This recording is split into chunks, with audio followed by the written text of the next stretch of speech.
Hey, welcome back to another review on Sound of the Underground. Today, we're going to be reviewing the album by Phillip Sollmann, his 23 album, Monophonie. It comes at you with a grasp of fresh, mountainous air. The minimalist approach makes you think it's a personal project that is held close to his heart. Imagine the cold, secluded environment of an alpine region where few ever explore. This is precisely where the album starts with Chance. Originally coming from Kassel, Germany, but based in the techno capital of Europe, if not the world, that distinction I keep for Detroit, Michigan. Nevertheless, Phillip is drenched in artistic expression through exhibits where sound and space are looked upon as an expression of the artist.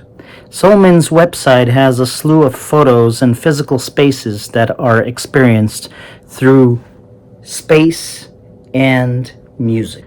On Monophonie, it is truly back to basics, as the songs are stripped of all excess, and the remaining tone you hear is there to make you feel as if you're the last human alive on this planet. So as I was saying, on Chance, it kind of sounds like you're on top of a mountain, and one of the monks in the Himalayas is ringing a secluded bell over and over again, but in a way that where it's listenable, and it starts off being very quiet and very ambient-like, but as the album progresses, you can definitely hear that it starts to get more silly and more experimental in the sounds, and it's quite interesting to hear. So the album has 9 songs on it, and the way I like to listen to it is I like to split it up into 3 songs each. The first 3, then the next 3, which goes to 6, and then the last 3, 7, 8, and 9, are the most song-like tracks on the album. The first 3 are, especially the first one, the first song is very ambient. The second song and the third song are very rhythmic in the type of beautiful rhythmic patterns that you can hear. So the fourth song, Motor, kind of puts you into like a trance-like musical experience, like because there's this beautiful instrument which reminds me a lot of the artist that Brian Eno worked with in the early 80s, and Lara G, I believe, is the musician's name, but it's kind of like it's East Asian influenced music, possibly more like from India, but less of Western influenced music, but more Asian culture, and which of course India, China, and Japan, and Thailand, and those countries. Not so much South Asian, but more Indian style music. Alright, so the next song after that, Stutter, is really interesting to me. It's one of my favorite tracks on the album. But yeah, and by the time you get to Stutter on the album, you kind of get a feeling for what the album is like. And Stutter is a song that kind of builds upon what you've heard so far, but adds additional like music and that is so unique, and you can't really explain it away as being just ambient music. It's just like very experimental, and it comes out to be very, very interesting. The grooves, the kind of almost like funk-like grooves, are very interesting, to say the least. So another song after that is Tape, which is full-on frenzy of drum beats, and you can hear like just like it's not just one person playing the beat. It's just like a group of drummers drumming together, and it just sounds really nice. So then we get into the last three songs, which I said in the past that they're the most structured songs on the album, where they pass as being semi, like semi, not experimental as well, but if you're looking for an album which has structured music, this album is probably not good for you, because it'll maybe drive you nuts. But I highly recommend it. I dare you to hear it from beginning to end, because you'll be surprised that you'll actually enjoy it a lot. And Plain is the seventh song, and it's beautifully structured.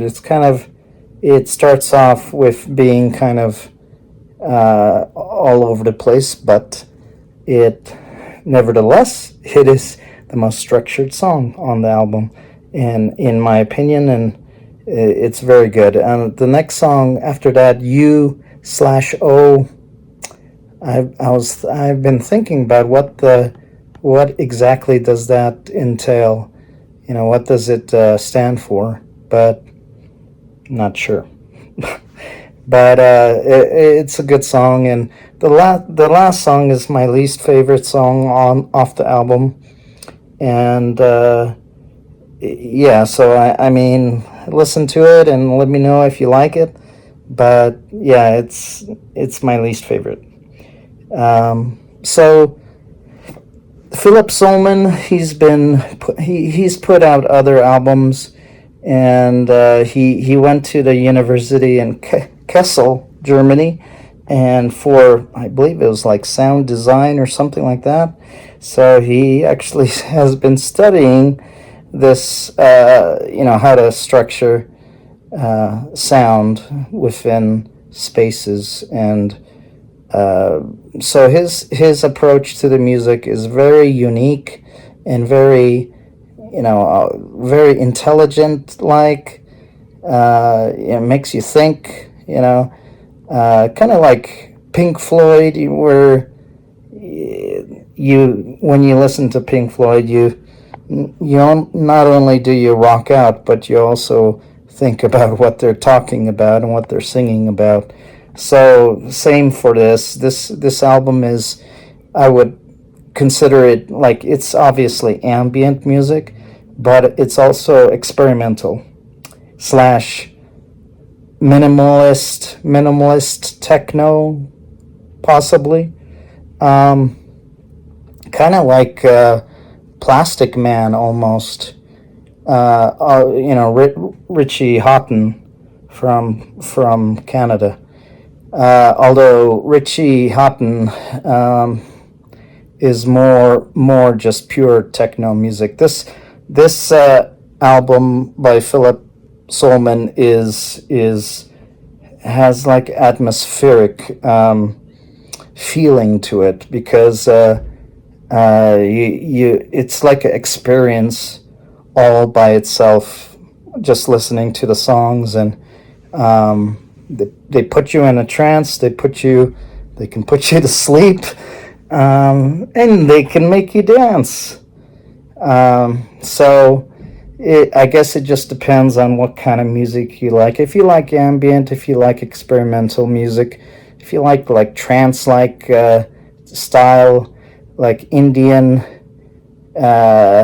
music, like for instance, The Music Room, which is a famous movie by Raj, gosh, I forgot his name, but it's like a very popular Indian director, and when he made The Music Room, he hired the most prominent, very highly skilled musicians from India to play music within the movie itself. And if you haven't seen that movie, Music Room, I definitely see it. It's beautiful. But in regards to Phillip Sollmann, it's sort of like that. This is an album where you sit down and experience it, and then later you can kind of figure out which songs make you want to dance, which songs make you want to think, and which songs actually just make you feel good and help you relax. So my overall opinion on this album is that it's very unique, it's very beautiful to hear, and it's very up there. It's one of the albums that I've enjoyed thoroughly. I've listened to it probably over 10 times now, and each time I hear it, it doesn't get old. It just gets better with time. So in regards to rating 0 to 10, I would give it let's see, a 9.5 out of 10, because of the beautiful sounds, and because of the actual music itself. When you come back to it, you just want to hear more and more of it, and it's very unique. It's not, you won't come across this very often, and if not at all, because it's Philip's own vision, and I am excited to hear some of his other albums as well, extended plays and singles and stuff like that. So anyways, I'll leave you with that, and next time I'll come back with another review. Phillip Sollmann Monophonie from this year, 2023, is what we listened, actually, which I reviewed. So hope you enjoyed the review, and please subscribe and like, and let me know if there's an album you'd like me to hear. I would love to hear it and give you my thoughts on it. And I'm signing out. See ya.